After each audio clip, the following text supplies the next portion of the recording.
عزاداران سید الشہداء، ماہ محرم الحرام کا پہلا دن اور دوسری رات ہو گئی ہے۔ وہ ایام کہ جس کے لیے ہم پورا سال انتظار کرتے ہیں وہ آ گئے۔ وہ فرش عزا، وہ جگہ کہ جہاں انسان اپنے آپ کو امام کے سپرد کرنے آتا ہے، وہ درس گاہ، وہ یونیورسٹی کہ جو انسان کی تربیت کرتی ہے، وہ جگہ کہ جو انسان کو جینے کا مقصد سکھاتی ہے، وہ ایام آ گئے۔ اور یہ ایام صرف سوگواری یا غم کے نہیں، یہ ایام مظلوموں کی حمایت کے، ظلم کا مقابلہ سکھانے کے ایام ہیں۔ اور یہی وجہ ہے کہ آج دنیا نے دیکھا کہ جس کے پاس حسینی مکتب تھا اس کا سر جھکا نہیں، کٹ گیا۔ اور یہی اس مکتب کی شان تھی کہ جس نے ظلم کے مقابلے میں سینے پر گولی کھانا پسند کی، مگر اپنے آپ کو ان کے حوالے نہیں کیا۔ یہی سوال ہے، عرب ممالکوں نے تو اپنی بیٹیاں بھی امریکاؤں کے سامنے رکھ دیں، مگر علی کے ماننے والوں نے جنازے اٹھائے۔ یہ ایام یہی سکھاتے ہیں عزیزان محترم کہ دنیا جو سوال کرتی تھی کہ مجلس سے کیا ملتا ہے، رونے سے کیا ملتا ہے، آج دنیا کو پتہ چلا یہی رونا ہے جو تمہارے ایوانوں کو ہلا سکتا ہے، یہی رونا ہے کہ جو انسان کو بیدار کرتا ہے، یہی رونا ہے جو انسان کو اتنی طاقت دیتا ہے کہ یہ جو ہم پڑھتے ہیں زیارت میں، یا لیتنی کنتو معاکم فافوزو فوزا عظیما، کاش کہ ہم کربلا میں ہوتے تو ہم آپ کا ساتھ دیتے۔ اور آج دکھایا حسین کے ماننے والوں نے کہ اگر آج بھی کربلا برپا کرو گے تو آج بھی ہم امام حسین کے ساتھ ہیں۔ اور یہ خدا کا شکر کریں کہ خدا نے ہمیں اس مکتب سے جوڑ کے رکھا ہے، خدا نے ہمیں ایسی جگہ سکھایا ہے کہ جہاں ہمارا جوان بچپن سے علی اصغر پر روتا ہے، بچپن سے جناب قاسم کے بدن کے ٹکڑوں کی باتیں سنتا ہے، بچپن سے جوانی تک حضرت علی اکبر کی اس برچھی کا ذکر سن کر اپنے آپ کو مضبوط بناتا ہے۔ دشمن یہی چاہتا ہے، اور دشمن یہی چاہتا تھا کہ مجلسیں ختم ہو جائیں یا عزاداری ختم ہو جائے، یا اگر ہو بھی تو اس کے اندر روح نہ ہو عزاداری کی۔ جب یہ کہا جاتا تھا کہ مجلسوں کو با مقصد بناؤ، مجلسوں کے کانٹینٹ کو امام کی قیام کے ساتھ منسلک کرو، تو ہمارے لوگ کہتے تھے بعض اوقات، مولانا یہ کیسی باتیں کر رہے ہیں، مجلس کوئی خشک سبجیکٹ تھوڑی ہے، یہاں پر تو مطلب جو دل چاہتا ہے وہ ہونا چاہیے۔ عزیزان محترم، جہاں دل نہیں، جو امام چاہے وہ ہونا چاہیے۔ اور امام بیداری چاہتے ہیں، امام چاہتے ہیں کہ دنیا بصیرت حاصل کرے۔ سید الشہداء صرف اس لیے تھوڑی آئے تھے کہ ہم لوگ صرف جمع ہوں اور روئیں، بلکہ امام حسین انسانیت کو بیدار کرنے آئے تھے کہ جب بھی ظالم تمہارے مقابلے میں آئے تو تم نے اس کے آگے جھکنا نہیں ہے۔ اور یہی ہے کربلا، یہی ہے مجلس، اور یہی ہے عزاداری عزیزان محترم۔ بہرحال آج فرزندان امام حسین کے مکتب نے دنیا کو دکھا دیا کہ چاہے تم کچھ بھی کر لو، کتنا بھی نقصان دے دو، پھر بھی اللہ کی نصرت ہمارے ساتھ ہے، اللہ کا وعدہ ہمارے ساتھ ہے، اور اللہ نے 12 کے صدقے میں 12 دنوں میں کامیابی عطا کی ہے۔ تو یہی وجہ ہے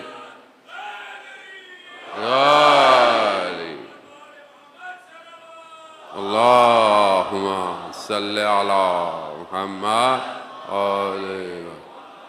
تو عزیزان محترم، ہو سکتا ہے آپ نے کبھی زندگی میں جنگ کو محسوس نہ کیا ہو، جنگ کو اس طرح دیکھا نہ ہو، میڈیا پہ دیکھنا کچھ اور ہوتا ہے، خود جگہ پہ ہونا کچھ اور ہوتا ہے، انسان بہت قریب سے چیزوں کو محسوس کرتا ہے۔ یہ بہرحال توفیق الہی، یہ 10-12 دن ہمیں بھی ہوئی کہ ہم بھی بہرحال ایسی جگہ پہ رہے کہ ہم نے اپنے سامنے ان ساری چیزوں کو دیکھا۔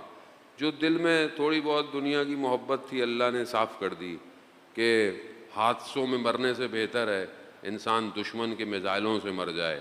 وہ بھی انسان کم از کم شہادت کے درجے پہ تو جائے گا. اب یہ بیداری مہم ہے عزیزان محترم. اس کو ضرورت یہ ہے کہ یہ ایک دو دن میں نہیں آتی، یہاں پر سالوں تربیت بنانی پڑتی ہے. آج اگر ہم امام حسین علیہ السلام کے لیے جمع ہوتے ہیں، اصل مقصد یہاں سے اٹھ کر امام کی نصرت کرنا ہے کہ جب امام ظہور فرمائیں گے تو اس کے لیے ہم نے کتنی تیاری کی ہے، اس کے لیے ہم کتنے تیار ہیں. یہ مجلس اصل میں وہی ہے، درسگاہ ہے. جب انسان امن میں ہوتا ہے تو اسے جنگ کی تیاری کرنی پڑتی ہے. جنگ میں رہتے ہوئے انسان تیاری نہیں کر سکتا. آج ہم لوگ امنیت کے اندر ہیں، آج ہم لوگ بہرحال مشکلات ہیں، فائنینشیل مشکلات ہیں، سوشل پرابلم ہے دنیا کی، بہرحال ہر ملک کے اندر اپنی ایشوز ہیں، لیکن بہرحال ظاہری طور پر امن کے اندر ہے. امن کے اندر انسان اپنے آپ کو مضبوط بناتا ہے، اور جو سب سے زیادہ چیز امپورٹنٹ ہے وہ انسان کا ایمان ہے. اگر ایمان مضبوط ہے تو انسان تنہا بھی لشکر بن سکتا ہے، اور اگر انسان با ایمان نہیں ہے، کمزور ہے، لاکھوں کا لشکر بھی وقت کے امام کو چھوڑ کے جا سکتا ہے. آپ کے سامنے تاریخ عبرت سے بھری پڑی ہے. کیسے کیسے لوگ تھے کہ جنہوں نے اپنے وقت کے اماموں کو تنہا چھوڑ دیا. لیکن وہیں پر آپ کے سامنے پہلی محرم میں آپ مصائب بھی جو ہے وہ خدا توفیق دے کہ بہرحال ہم جناب مسلم کے پڑھتے ہیں. آپ دیکھیں نا کہ کتنے لوگ تھے حضرت مسلم کے ساتھ، ہزاروں کی تعداد تھی. 17,000 12,000 تو لوگوں نے خط لکھے ہوئے تھے، لیکن سب چھوڑ گئے، مسلم اکیلا رہ گیا. مگر ایمان کی طاقت تھی کہ جس نے اکیلا بھی مسلم کو ایک لشکر بنا دیا، کہ جس کی وجہ سے امام نے روز عاشورہ جب سب چلے گئے، جب امام نے اپنی تلوار پر ہاتھ رکھا، گھٹنے امام کے زمین پر تھے، امام نے دائیں دیکھا بائیں دیکھا، سب سے پہلے جناب مسلم کو یاد کیا. اینا اینا مسلم، مسلم کہاں ہو؟ وہ یہ بتاتا ہے کہ انسان کوئی فرق نہیں ہوتا کہ انسان اکیلا ہو یا ہزاروں کی تعداد ہو. ایمان مضبوط کرنا ہے عزیزان محترم. بہرحال ہم کوشش کریں نا دنوں کے اندر اپنے آپ کو اپنے امام کے قریب کریں اور اپنے آپ کو بہتر کریں. عزیزان محترم، معاشرہ جب تک اپنے آپ کے ساتھ ایمرج نہیں ہوگا، ہم آہنگی نہیں کرے گا، امام کے لیے ہم کوئی کام نہیں کر سکتے. امام کو ایک فرد نہیں چاہیے. وہ الگ بات ہے کہ امام کو اتنے لوگ چاہیے، اور وہ سب ہو سکتا ہے تیار بھی ہو گئے ہوں.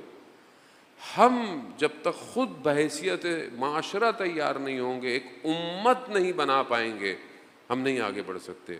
اور امت فرقوں سے نہیں بن پاتی، فرقے بازی سے نہیں بن پاتی، ایک دوسرے سے نفرتوں سے امت نہیں بنتی. آج اللہ کا شکر ہے کہ آج جو بہرحال حالات ہوئے ایران کی مقاومت کی وجہ سے، آج بہرحال امت مسلمہ کے اندر ایک وحدت ایجاد ہوئی ہے.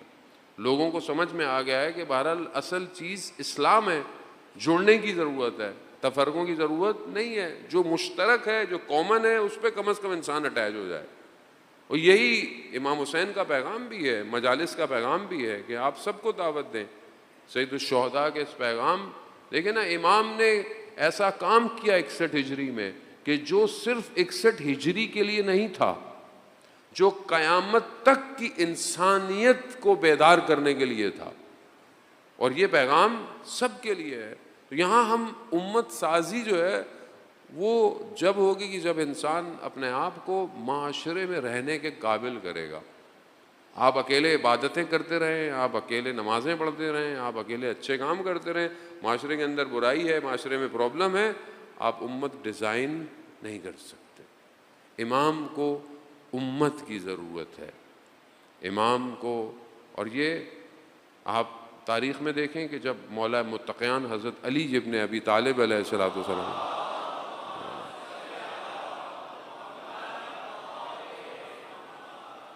جب امام کو ظاہری خلافت جب ملی، لوگوں جب امام کے پاس آئے تو پھر امام سے لوگوں نے پوچھا مولا آپ نے پہلے کیوں نہیں لی؟ تو امام فرماتے ہیں میرے بازو کٹے ہوئے تھے. کہا مولا بازو؟ کہا امت امام کا بازو ہوتی ہے.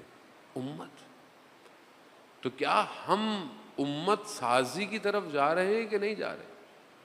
کیا یہ مجلس سے اٹھ کر ہم ایک امت بن رہے ہیں کہ نہیں بن رہے؟ یہ بہت ضروری ہے کہ ہم اپنے آپ کو بہتر کریں، اور اس کے لیے سب سے زیادہ ضروری انسان کا انٹرنل سٹرکچر ہے. جو انسان اندر سے کیسا ہے، اس کو کیسے ڈیزائن کر رہا ہے، کیونکہ وہی چیز جو اندر ہے وہی ریفلیکٹ کرتی ہے بات. آپ اندر ظاہر طور پر خوشبو لگائیں، اچھے لباس پہنے ہوئے ہوں، بہرحال ضروری ہے انسان ظاہر طور پر اچھا نظر آئے، لیکن اندر سے انسان خوشبودار نہ ہو تو کتنا آپ اپنے آپ کو چھپا پائیں گے؟ کہیں نہ کہیں تو باہر آئے گا وہ. اور یہی وجہ ہے کہ آپ دیکھیں نا کہ یہ جو انٹرنل ڈیزائن ہے اسٹرکچر کا، اسے کوئی بھی نہیں بنا سکتا سوائے امام کے. امام کا کام ہے، امام کا کام ہی یہی ہے کہ انسان کے انٹرنل ڈیزائن کو کریٹ کرے، اس کو بنائے، تاکہ یہ ڈیزائن معاشرے کو ڈیزائن کرے گا. ایک شخص بہت اہمیت رکھتا ہے.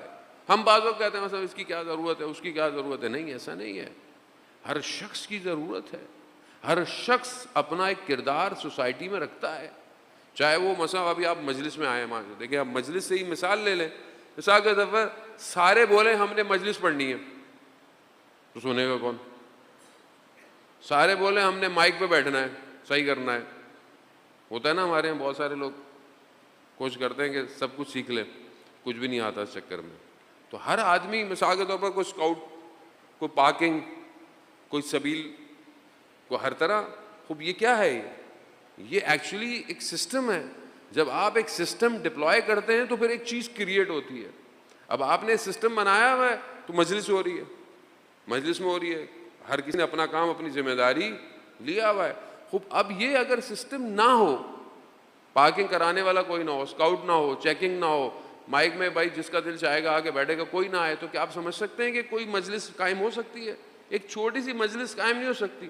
تو کیسے ہو سکتا ہے کہ ایک امت جب تک ڈیزائن نہ کی جائے وہ اپنے آپ کو ایکٹیو کیسے کرے گی؟ کون دے گا؟ کس کے پاس یہ فارمولہ ہے؟ کسی کے پاس نہیں ہے سوائے امام کے. کیونکہ امام انسان کی خلقت سے واقف ہے. اسی لیے جو ہمارے ہاں گفتگو، جو ہمارے ہاں بحث ہے ہمارے مکتب میں، ہمارا امام مسجد کا امام نہیں ہے، ہمارا امام فرقے کا امام نہیں ہے. ہمارے ہاں جو امام کی ڈیفینیشن ہے وہ اللہ کا نمائندہ ہے، اور اللہ نے اسے علم عطا کیا ہوا ہے، اللہ کی طرف سے منتخب ہے. اور ہمارے پاس قرآن کی آیتوں کی دلیل ہے کہ بہرحال ہم دلالت اس کو پیش کرتے ہیں. وہ جانتا ہے ہیومن کو، انسان کو. اسی لیے خود وہ بھی خود بھی انسان ہے، خود کوئی ایسی مخلوق نہیں ہے، لیکن بہرحال عصمت کا درجہ ہے، معصوم ہے، لیکن خود انسان کامل ہے، یعنی اس سے بہتر انسان ہو نہیں سکتا. رسول خدا حضرت محمد مصطفیٰ صلی اللہ علیہ وآلہ وسلم کے.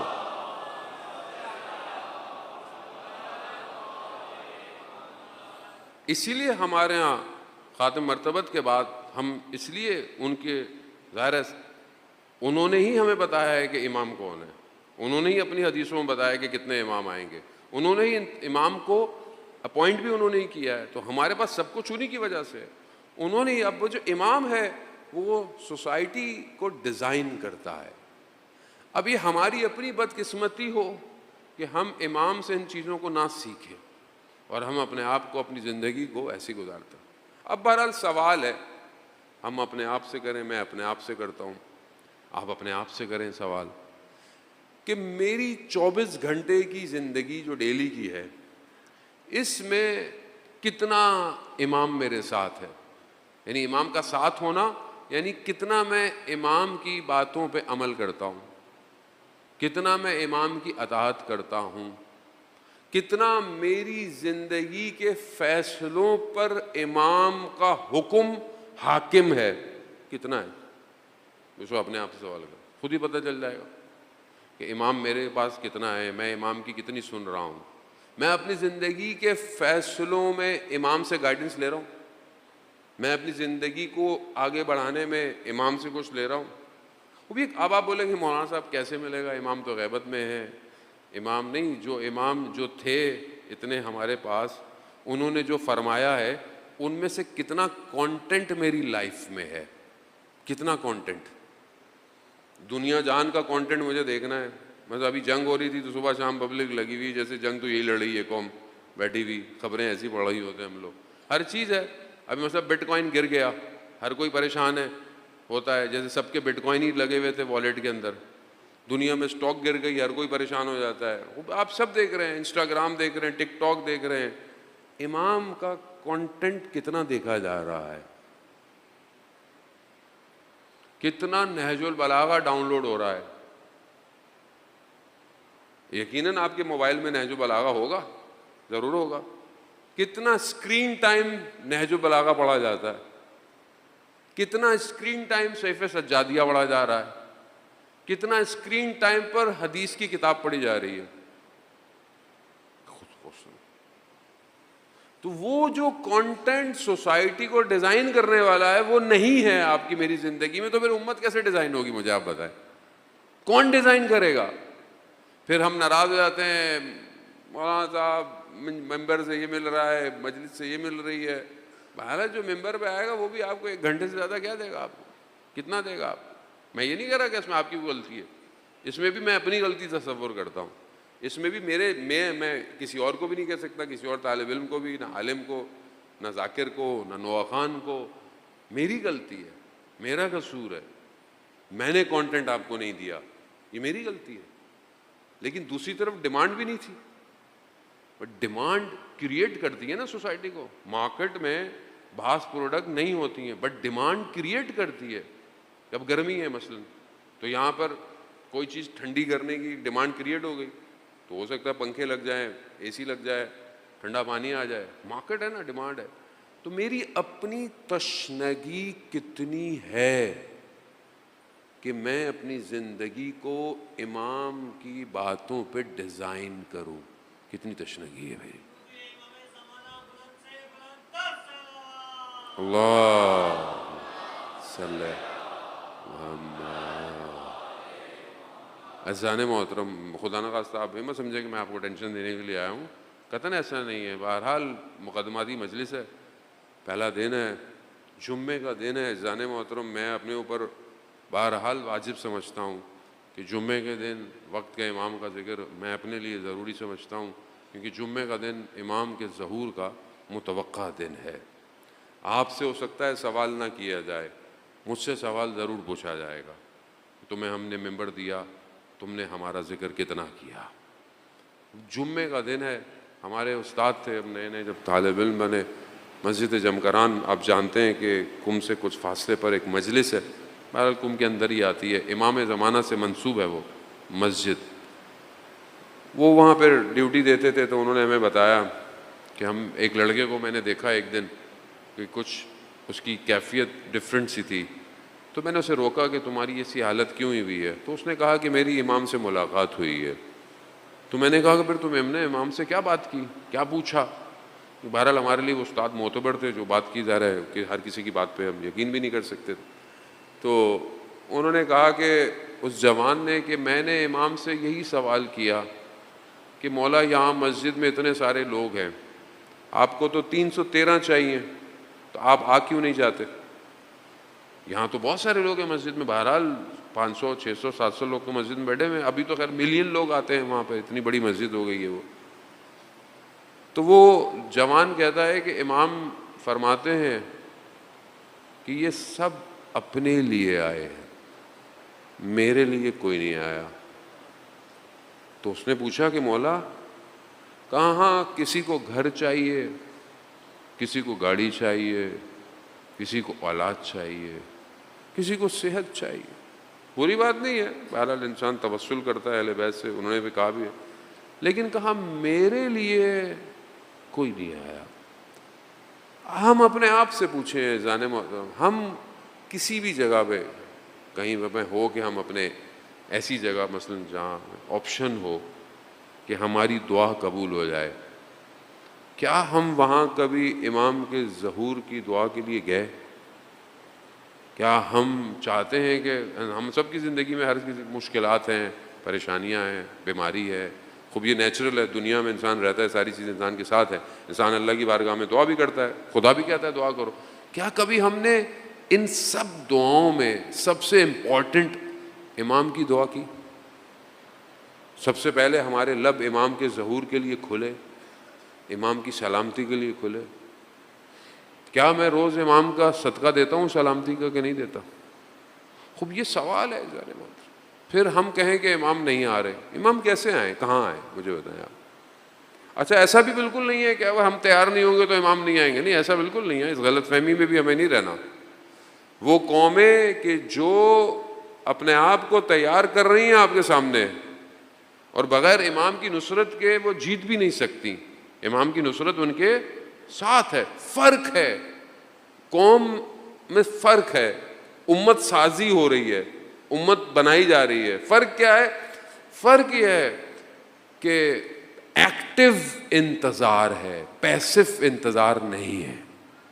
ایکٹیو انتظار کیا ہے؟ مثال کے طور پر سمجھانے کے لیے بزرگوں سے معذرت، جوان بچوں کے لیے بہرحال میں تو مجلس پڑھتا ہوں، بڑے تو ظاہر ہے میرے سے بہتر مجلسوں کے بارے میں سنتے بھی ہیں، جہاں میں بچوں کے لیے مجلس پڑھنے آتا ہوں. ایکٹیو انتظار کیسے کہتے ہیں؟ آپ گھر میں بیٹھے ہیں، آپ نے بولا کسی نے آنا ہے، آپ نے مجھے اپنے گھر بلایا.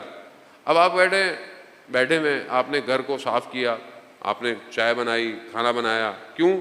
کچھ کروں، ایکٹیو رہوں. کیوں؟ کہ جس کا آنے والا اس کے لیے میں کچھ کروں. یہ ایکٹیو انتظار ہے. ایک پیسو انتظار ہے، بیٹھا ہوا ہے. بھائی آپ نے تو بلایا، ہاں جب آئیں گے تو دیکھ لیں گے، جب آئیں گے تو سب کچھ ہو جائے گا. یہ فرق ہے. یہی قوموں کی آئیڈیالوجی کے اندر فرق ہے جان محترم. وہ قوم کہ آج جس کے مقابلے میں پوری دنیا کھڑی ہوئی تھی، پوری دنیا، جب ایک میزائل نکلتا تھا تو اس کو روکنے کے لیے رستے میں اتنی رکاوٹیں تھیں، اتنے بیریئر تھے، اس کے باوجود وہ میزائل جا کر اسرائیل پر لگ رہا ہے. یہ کیا بتا رہا ہے؟ کہ اس قوم نے ہاتھ پہ ہاتھ رکھ کر امام کا انتظار نہیں کیا، جبکہ انہوں نے محنت کی کہ اپنے آپ کو اس قابل کر دیں کہ جب امام کا ظہور ہوگا تو ہم امام کو پروٹیکشن دے پائے. یہ ایکٹیو انتظار ہے، یہ پیسیو انتظار نہیں ہے. فرق یہی ہے زان محترم. ہم کچھ نہیں کریں، ہم بیٹھے رہے، امام آئیں گے خود ہو جائے گا. وہ امام آئیں گے، معجزہ اگر ہونا تھا تو 1400 سال پہلے ہو جاتا معجزہ. ابھی کیوں نہیں ہو رہا؟ 1100 سال سے زیادہ امام کی غیبت کو ہو گئے ہیں زان محترم. خوب یہاں معاشرہ سازی، امت کو ڈیزائن کریں. وہ ہم دیکھیں زان محترم، حدیث جو ہے وہ امام باقر علیہ السلام سے بیان ہوتی ہے. اللہ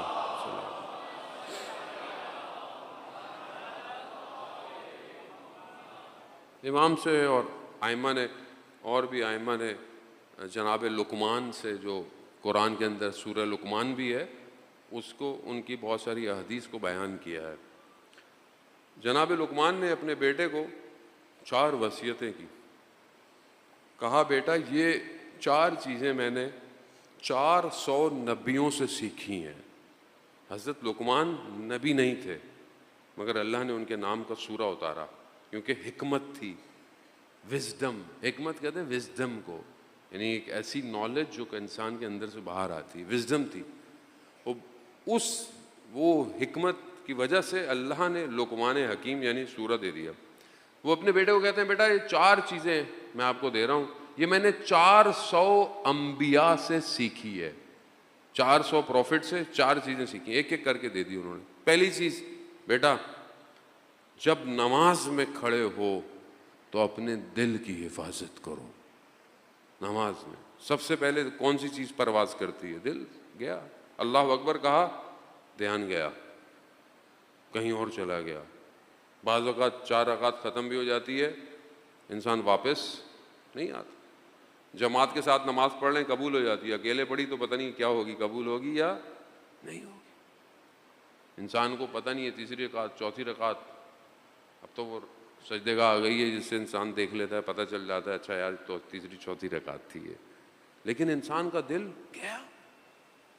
نماز میں کھڑے ہو اپنے قلب کی حفاظت کرو. بہت امپورٹنٹ ہے نا. کہنے کو یہ بات بڑی نارمل سی ہے اور ریپیٹڈ بھی ہے کہ نماز میں اپنے دھیان نماز کی طرف لگاؤ. وہ بھی بڑی نارمل سی بات ہے لیکن ہوتا نہیں ہے. سب سے مشکل کام ہے، سب سے مشکل کام ہے ایسی نماز پڑھنا جو قبول ہو جائے۔ قرآن کہہ رہا ہے کہ نمازیں ایسی نمازیں ہیں جو نمازیوں کے منہ پہ ماری جائیں گی۔ خدا نہ خواستہ میری نماز تو نہیں ہے۔ اب آپ بولیں گے مولانا صاحب خود نماز اتنی امپورٹنٹ ہے؟ خود نماز امپورٹنٹ ہے۔ اللہ کافی قرآن کے اندر نماز کا ذکر کر رہا ہے۔ جب ہم زیارت پڑھتے ہیں معصومین کی، ہم ان کے لیے کیا کہتے ہیں؟ اشہد ان کا قدم ہم الصلاۃ، یعنی ہم گواہی دیتے ہیں کس چیز کی؟ کہ آپ نے نماز کو قائم کیا، آپ نے زکوٰۃ ادا کی۔ نماز امپورٹنٹ ہے۔ نماز ہم لوگ اپنی نارمل زندگی میں پھر وہی کہہ رہا ہوں، میں آپ کو نہیں کہہ رہا کہ آپ برا مان جائیں، میں اپنی زندگی میں نماز کو نارمل لے رہا ہوں۔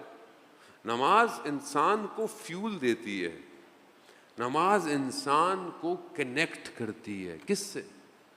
ابھی آپ کا انٹرنیٹ بند ہو جائے، سگنل نہ آئے، ابھی آپ کی طبیعت خراب ہو جائے گی، جان نکل جائے گی۔ کیا ہو گیا؟ ایسے لگے گا زندگی میں کچھ ہے ہی نہیں۔ کیوں؟ کنیکشن نہیں ہو رہا، ڈاؤن لوڈ نہیں ہو رہا، رابطہ نہیں ہو رہا۔ ہو سکتا ہے کسی کا بزنس ہو سکتا ہے کسی کی پڑھائی ہو، سب ختم ہو گیا۔ یہ تھوڑی دیر کی ڈسکنیکٹیوٹی مجھے احساس دلا رہی ہے کہ میری زندگی میں خلا آ گیا، مگر میری نماز کی ڈسکنیکٹیوٹی مجھے احساس نہیں دلا۔ میں کنیکٹ ہی نہیں ہو پا رہا۔ سید الشہداء روز عاشوراء جنگ ہو رہی ہے، اول وقت نماز پڑھ رہے ہیں، جنگ ہو رہی ہے۔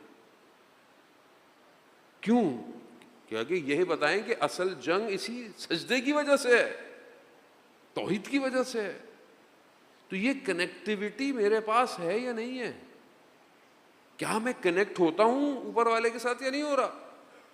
کوشش میں نے اپنی زندگی میں بہت ساری چیزیں انسان کرتا ہے، عمل کرتا ہے، سیکھنا چاہتا ہے، کتاب پڑھتا ہے، لیکچر لیتا ہے، کوشش کرتا ہے انسان۔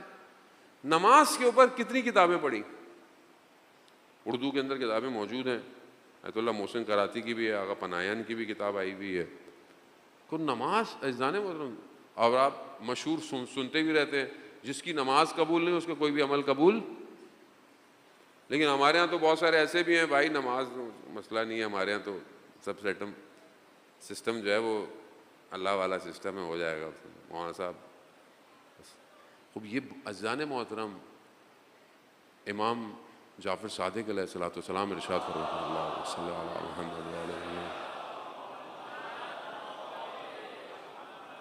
محمد امام اپنے زندگی کے آخری حصے میں امام نے اپنے گھر والوں کو بلایا، جمع کیا اور ان کو وصیت کی۔ کیا وصیت کی؟ کہ جو نماز کو ہلکا سمجھے۔ آپ سوچیں، ایک پورے اسکول آف تھاٹ کا جو آپ بانی کہہ لیں، بانی ہے نا ہمارا، ہے تو سب اول و محمد، اوسط و محمد، آخر و محمد، لیکن مکتب تو مکتب جعفری ہے نا۔ اس پورے سسٹم کا ہیڈ اپنی آخری ٹائم پر وصیت کر رہے ہیں۔ کیا وصیت ہو رہا ہے؟ اتنی ساری بات ہے۔ کیا کہا؟ کہ جو بھی تم میں سے نماز کو ہلکا سمجھے، ہلکا سمجھے، یعنی کہ پڑھے نہیں، ہلکا سمجھے، وہ ہم میں سے نہیں ہے۔ ہلکا سمجھنے کا مطلب کیا ہے؟ یعنی آپ نے کسی اور چیز کو امپورٹنس زیادہ دے دی، اس چیز کو امپورٹنس نہیں دی۔ نماز کا وقت تھا، آپ پڑھ سکتے تھے، کوئی پرابلم نہیں تھی، کوئی شرعی مجبوری نہیں تھی، کوئی سفر میں نہیں تھے، سب کچھ تھا، لیکن آپ بیٹھے ہوئے باتیں کر رہے تھے، آپ بیٹھے ہوئے ٹی وی دیکھ رہے تھے، آپ نے کوئی اور کام کیا۔ اس کا مطلب کیا ہے؟ مطلب میں آپ سے بات کر رہا ہوں، میں آپ سے مخاطب ہوں، اور آپ میری بات مطلب آپ اپنے موبائل میں لگے ہوئے ہوں یہاں، تو میں کیا سمجھوں گا؟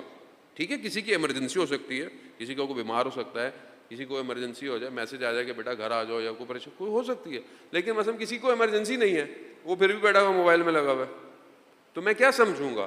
میں سمجھوں گا کہ میری بات کی امپورٹنس نہیں ہے۔ نیچرلی آپ دو آپس میں باتیں کر رہے ہو، ایک آدمی موبائل یوز کرو تو آپ کیا بولتے ہیں؟ آپ کہتے ہیں بھائی میری بات سنو، میری بات پہ دھیان دو، تو میری بات کی ویلیو کوئی نہیں ہے۔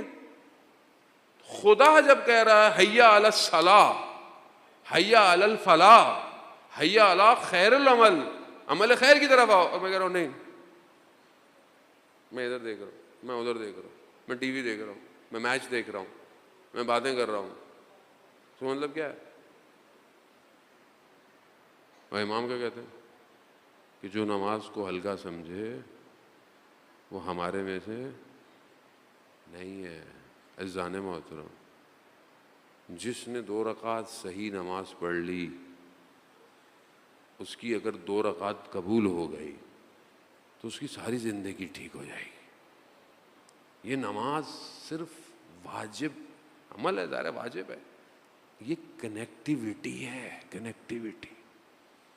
یہ دنیا ڈسکنیکٹ کر رہی ہے، دنیا کھینچ رہی ہے آپ کو، صبح شام رشتے، شہرت، دولت، شہوت، لسٹ، خواہشات، یہ سب کیا کر رہی ہے؟ یہ کھینچ رہی ہے آپ کو، کھینچ رہی ہے، پھر کھینچتی ہے۔ اللہ نے اتنا سسٹم ڈیزائن کر کے دیا ہے کہ 5 نمازیں پڑھنی ہیں آپ نے، 3 وقت میں پڑھتے ہیں کوئی مسئلہ نہیں ہے، 5 وقت میں الگ پڑھتے ہیں ہمارے برادران اہل سنت، کوئی نماز تو نماز ہے، نماز کا وقت تو ہے، اول وقت ہے، ایک فضیلت کا وقت ہوتا ہے، بہرحال ایک مشترک وقت ہوتا ہے، آپ کسی بھی ٹائم میں پڑھیں۔ لیکن اللہ نے کہ یہ بندہ اگر گمراہ ہو جائے گا، ڈی ٹریک ہو جائے گا، ایک نماز میں آ جائے میں اس کو صحیح کر دوں گا، دوسری میں ڈی ٹریک ہوگا میں تیسری میں آ جائے گا، چوتھی میں آ جائے گا، 5ویں میں آ جائے گا، کہیں تو آئے گا، کسی میں تو کنیکٹ ہو جائے گا۔ اور اگر یہ کنیکٹیوٹی آ گئی تو یہ اتنا کنیکٹ ہو جائے گا کہ اس کو پھر کسی اور سے کنیکٹ ہونے کی ضرورت نہیں پڑے گی۔ ایسا انسان کو دے دے گا، ایسا اللہ۔ جب دیکھیں سب سے بہترین جگہ انسان کی، انسان کا ماتھا ہے، سر ہے، سر۔ یہ کس کے آگے، کسی آگے جھکتا ہے؟ یہ نہیں جھکتا، کس سوائے کس کے؟ خدا کے۔ جب انسان وہاں جھکا کر کہتا ہے کہ سبحان ربی الاعلی و بحمدہ، پھر سب ختم ہو جاتا ہے۔ تو جناب لقمان نے یہی کہا بیٹے کو کہ یہ میں نے 400 انبیاء سے سیکھا ہے کہ جب نماز میں کھڑے ہو تو اپنے دل کی حفاظت کرو۔ دوسری چیز فرماتے ہیں کہ جب تم کسی کے گھر میں جاؤ، کسی کے گھر میں داخل ہو، تو اس کی ناموس سے اپنی آنکھوں کی حفاظت کرو، حفاظت کرو۔ آج کل ضروری نہیں ہے آپ کسی گھر جائیں، آج کل موبائل ہے، انٹرنیٹ ہے، بہت ساری چیزیں، بہرحال یعنی اپنی آنکھوں کی حرام سے حفاظت کرو۔ آج سب سے زیادہ گناہ کس سے ہو رہا ہے؟ سب سے زیادہ گناہ، آسان گناہ، سستا گناہ کس سے ہو رہا ہے؟ موبائل سے۔ کتنا میں اپنی آنکھوں کی حفاظت کر پاتا ہوں؟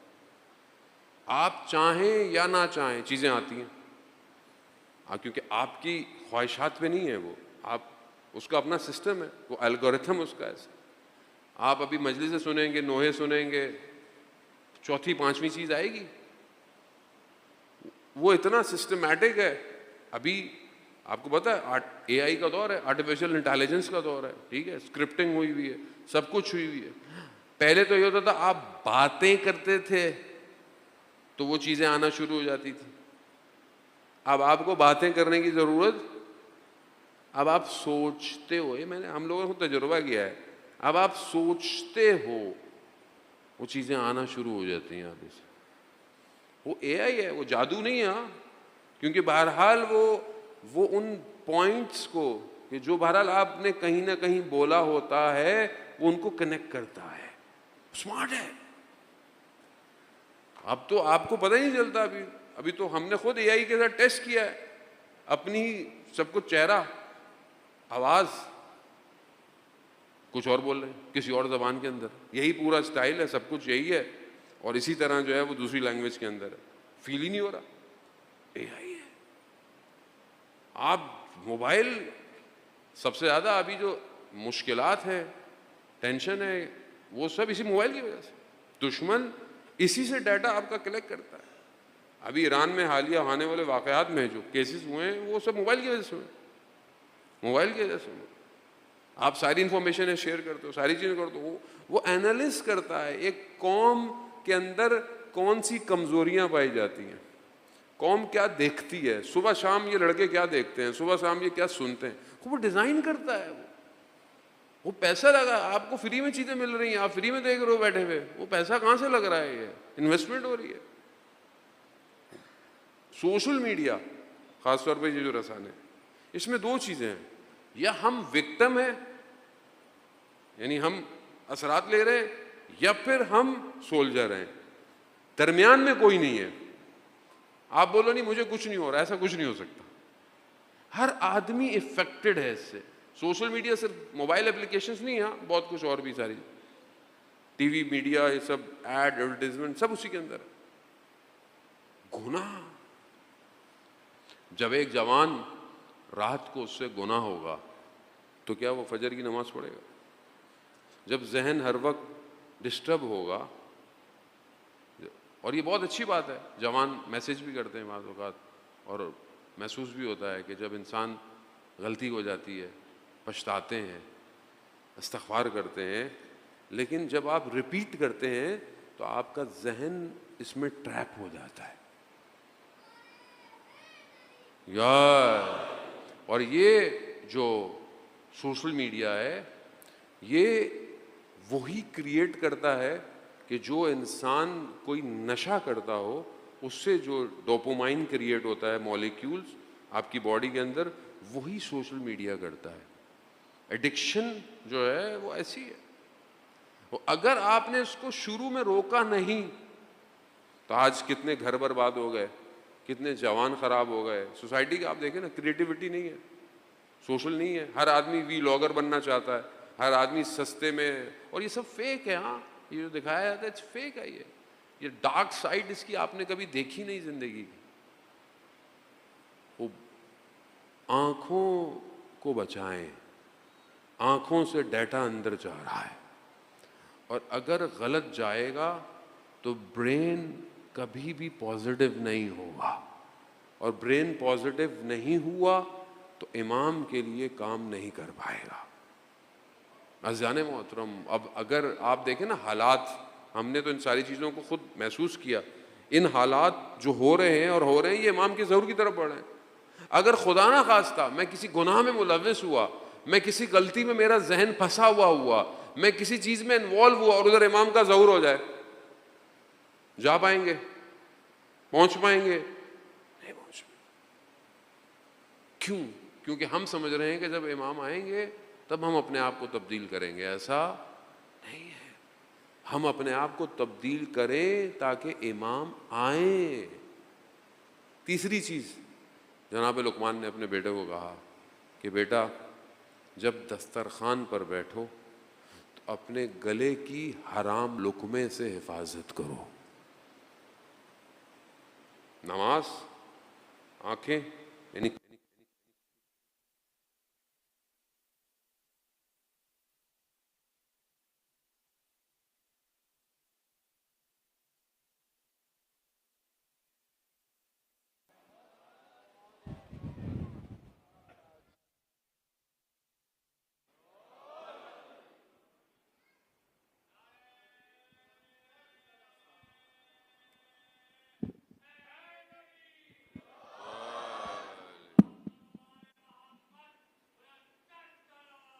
اللہم صلی علی محمد۔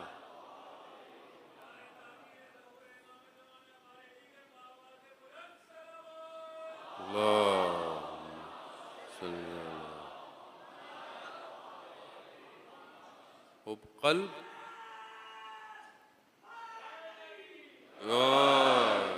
حب قلب، نگاہیں اور لقمہ، یہ سارے سسٹم ہیں کہ جو انسان کے انٹرنل باطن کے سٹرکچر کو ڈیزائن کر رہے ہیں۔ قلب اندر ہے، آنکھوں سے اندر جا رہا ہے، ذہن پہ اثرات مرتب۔ لقمہ کھائیں، صرف بدن کو نہیں جائے گا، لقمہ کھانے سے انسان کے بدن ہو سکتا ہے خراب چیز ہو، آپ کا بدن خراب ہو جائے، لیکن حرام لقمہ انسان کی روح پر تاثیر ڈالتا ہے۔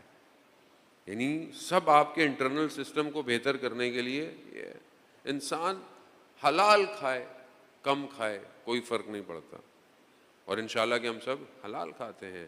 وہ انسان باہر جاتا ہے بغیر پوچھے دکاندار سے کوئی چیز اٹھا کے کھا لیا، حرام ہے، چاہے بے شک ایک لقمہ ہی کیوں نہ ہو، چاہے ایک دانہ کیوں نہ ہو، چاہے پھل کی دکان سے کوئی چھوٹی سی چیز ہی کیوں نہ ہو. شاید ظاہری زندگی میں آپ کو یہ محسوس نہ ہو، مگر یہ ایک قطرہ بھی حرام انسان کی زندگی پہ تاثیر ڈالتا ہے. کسی کا حق کھایا ہوا ہے، اس کا حق کھا رہے ہیں آپ. کسی سے کوئی راضی نہیں ہے، کسی سے قرض لیا ہوا ہے آپ نے، اس کو واپس نہیں. وہ بہت ساری چیزیں اس ڈیفینیشن میں آ جائے گی. چوتھی اور آخری چیز عزیزان محترم کہ جو جناب لقمان نے اپنے بیٹے سے کہی، وہ یہ کہی کہ جب آپس میں جمع ہو تو اپنی زبان کی غیبت سے حفاظت کرو.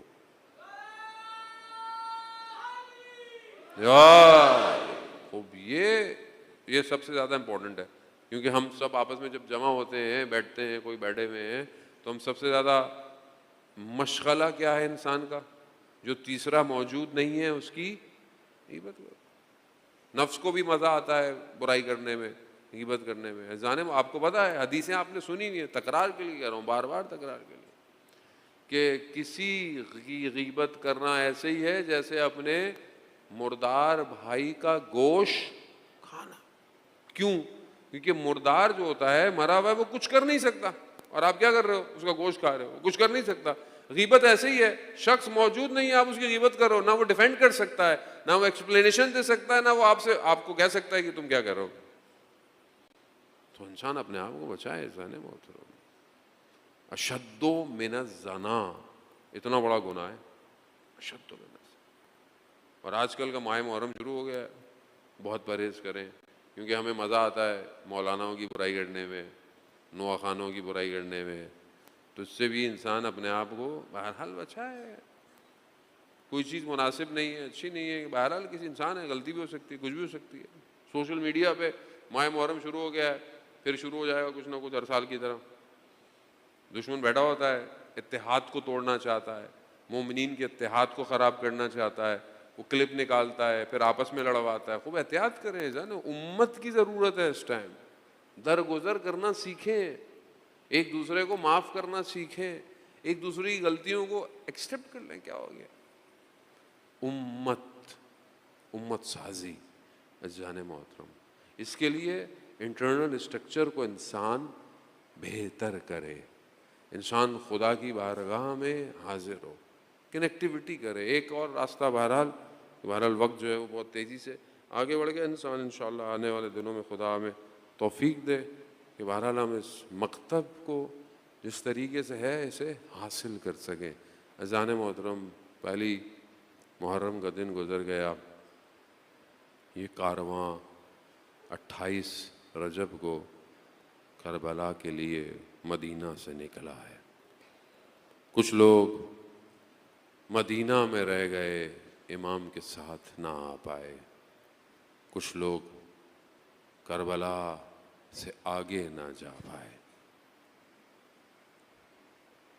کوفہ والوں نے خط لکھے امام کو کہ آپ ہماری طرف آ جائیں، ہم آپ کے لیے تیار ہیں. امام اس سے پہلے کہ خود جاتے کوفہ، امام نے اپنے نائب کو بھیجا، اپنی طرف سے اپنے نمائندے کو بھیجا. خط لکھا کوفہ والوں کے نام کہ جسے میں بھیج رہا ہوں، پہلی چیز کیا لکھی؟ اخی، یہ میرا بھائی ہے. حالانکہ وہ ان کے چچا کے بیٹے تھے، لیکن کیا لکھا؟ یہ میرا بھائی ہے. پھر لکھا یہ میرے چچا کا بیٹا ہے. پھر لکھا ثقاتی، یہ میرے بھروسے کا شخص ہے. اللہ اکبر. یعنی حضرت مسلم کی پرسنالٹی آپ دیکھیں، شخصیت دیکھیں.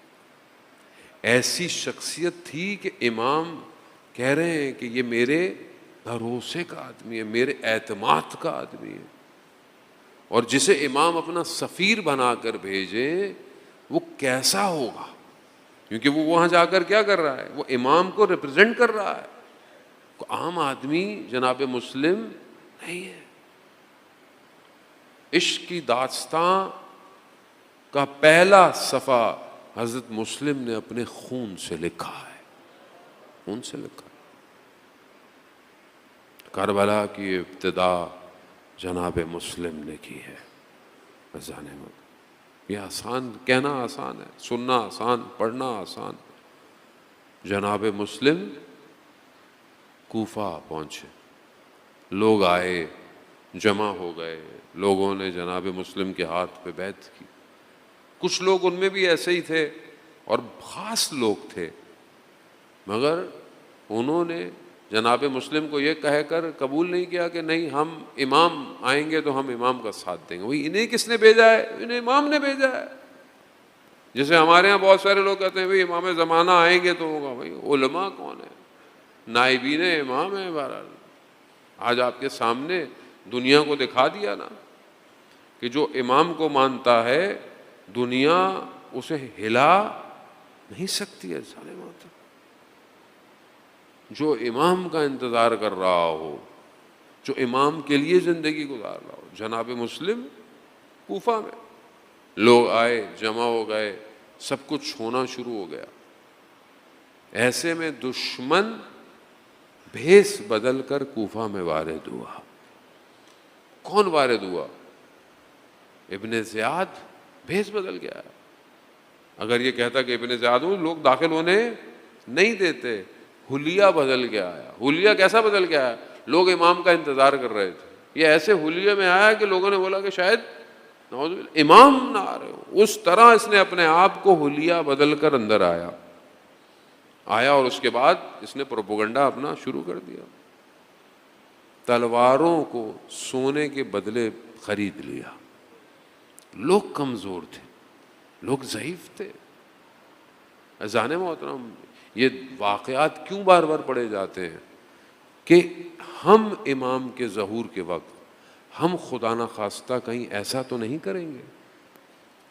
آج ہمیں دنیا سے کتنی محبت، آج ہم کتنا اپنے آپ کو تیار کر رہے ہیں کہ اگر کوئی امام کا نائب ہمارے پاس آئے تو کیا ہم تیار ہیں یا نہیں ہیں؟ ساری تلواریں ابن زیاد نے خرید لی۔ حال یہ ہے کہ ہزاروں کی تعداد نماز ظہر میں ہے اور مغرب کی نماز میں مسلم اکیلا کھڑا ہوا ہے۔ عزیزاران محترم، غربت اہل بیت، کوفہ میں پہرے لگ گئے۔ جناب مسلم کے پاس رہنے کو جگہ کوئی نہیں۔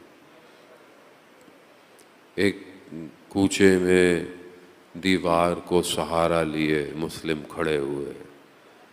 خاتون گھر سے باہر نکلی، اس نے دیکھا، اس نے کہا تمہیں نہیں پتا کوفہ میں پہرے لگے ہوئے ہیں؟ پھر دوبارہ آئیں، کہا تم اپنے گھر کیوں نہیں چلے جاتے؟ تو جناب مسلم نے کہا میرا گھر کوئی نہیں ہے، میں یہاں پر غریب الوطن ہوں۔ کہا کہاں سے ہو؟ کہا میں مدینہ سے ہوں۔ مدینہ کا نام سننا تھا، اہل بیت کے چاہنے والی تھی۔ کہا مدینہ میں کہاں سے ہو؟ کہا کوچہ بنی ہاشم سے ہوں۔ جب کوچہ بنی ہاشم سے سنا نا، کہا کوچہ بنی ہاشم سے، کہا مسلم ہوں۔ کہا مسلم؟ اللہ اکبر، اللہ اکبر۔ ہاں، چاہنے والی تھی، جناب مسلم کو گھر لے آئی۔ جناب مسلم نے کہا بس مجھے ایک ایسی جگہ دو کہ جہاں میں عبادت کر سکوں۔ مرد مجاہد اپنی شہادت کی رات کو عشق میں گزارتا ہے،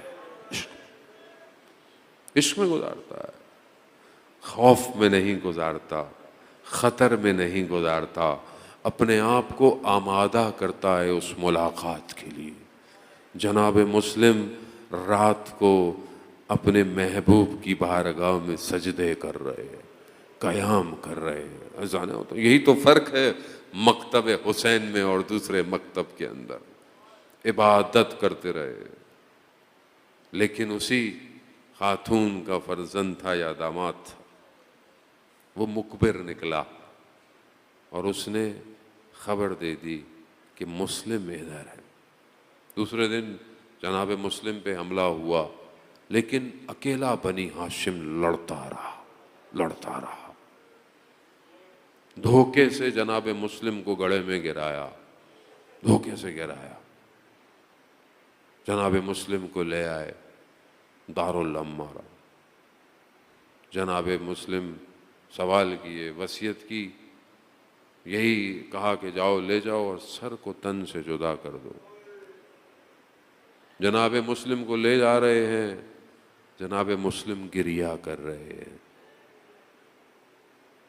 پوچھنے والے نے کہا ایسا کام کیوں کرتے ہیں کہ جس سے گریہ کرنا پڑے؟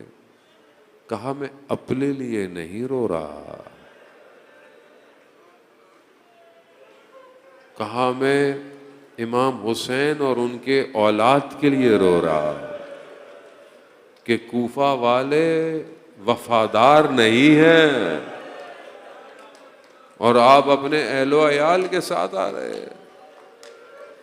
ہاں، خدا آپ کو اس کا اجر دے، خدا آپ کو اس کا دے انشاءاللہ۔ خدا آپ کو کوفہ میں جناب مسلم کی زیارت نصیب فرمائے۔ عزاداران محترم، لے گئے بلندی پہ دارالعمارہ کے پشت بام پر۔ جناب مسلم نے پانی مانگا، پانی آیا، خون ٹپکتا ہوا اس ظرف میں گرا، ظرف واپس کر دیا، دوسری دفعہ آیا، پھر خون کے قطرے گرے، پھر واپس، 3 دفعہ پانی آیا۔ جناب مسلم نے پانی نہیں پیا۔ کیسے پیتے؟ جانتے تھے میرا ارباب پیاسا مارا جائے۔ سلام ہو جناب مسلم پر، سلام ہو۔ یہی تو وجہ تھی امام حسین نے روز عاشورہ کہا اینا اینا مسلم، مسلم کہاں ہو؟ یہی وجہ تھی۔ جناب مسلم نے پانی نہیں پیا، سر تن سے جدا کر دیا، دارالعمارہ سے نیچے بے احترامی کی گئی۔ عزاداران محترم، سنیں گے جو شخص کوفہ سے پہنچے تھے نا، امام تھے، امام اپنے علم سے جانتے تھے لیکن امام نے اظہار نہیں کیا۔ شخص جو کوفہ سے پہنچے نا، سب سے پہلے امام نے پوچھا کوفہ کی خبر، کہا آخری وقت یہی تھا کہ جناب مسلم کے بدن کو گھوڑوں سے باندھ کر کوچوں میں، اللہ، عزاداران مسلم، کوچہ کی گلیاں۔ اسی بات کو دوسرے طریقے سے کہوں اگر سمجھ سکے آپ، جناب مسلم کوفہ کی گلیوں کو علی کی بیٹیوں کے لیے تیار کر رہے ہیں۔ علی کی بیٹیاں گزریں گی، بدن تیار کر رہا ہے کوچوں کو۔ اللہ اکبر، اللہ اکبر۔ یہی تو وجہ تھی کہ جب یہ کارواں لٹا ہوا آیا تو بدن جو سر تھا وہ دروازے پر استقبال کر رہا تھا۔ خبر ملی جب امام حسین کو پتہ چلا نا، امام حسین نے کیا کہا؟ امام حسین نے جناب مسلم کی بیٹی حمیدہ کو بلایا، اپنے زانوں پہ بٹھایا، ہاتھ شفقت کا رکھا، بنی ہاشم کی بیٹی تھی، پہچان گئی، مامو جان بابا خیریت سے ہیں؟ بس عزاداران، بس یہیں سے چند جملے کہوں گا، پہلی محرم میں خدا قبول کرے۔ عزاداران محترم، خدا کربلا کی زیارت نصیب کرائے، دشمن کو نیست اور نابود کرے۔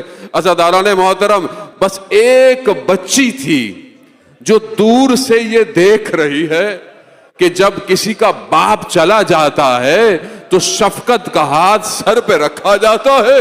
بس عزاداران محترم، اب جب روز عاشورہ اس بچی نے دیکھا کہ میرے بابا کو گرا دیا ہے تلواروں سے، تیروں سے، لکڑیوں سے، نیزوں سے، جب میرے بابا پہ حملہ آور ہوئے تو یہ بچی بھی اسی امید سے گئی میرے سر پہ ہاتھ پھیرا جائے گا.